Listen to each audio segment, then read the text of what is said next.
ছোট করে কেটে হলুদ লবণ মাখানো আমগুলো দেখো শুকিয়ে গিয়েছে।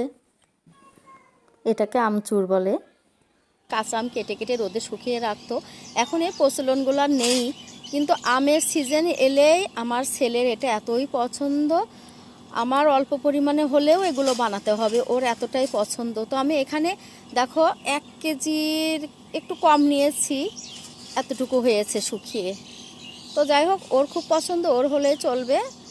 এটা খুবই টক, গরমের দিনে কিন্তু এগুলো যখন বেশি গরম লাগে একটা করে মুখে দিলে কিন্তু ভালোই লাগে খেতে। তো একটা খেয়ে দেখি। প্রচণ্ড টক, তবে ভালো লাগছে।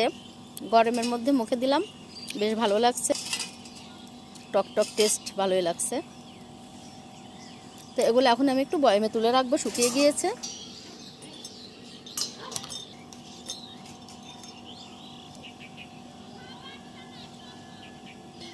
সারা বছর থাকবে।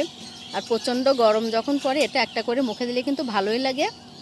একদম অরিজিনাল যে কাঁচা আমের যে ফ্লেভারটা, এটাতে সেই টেস্টটা পাওয়া যায়।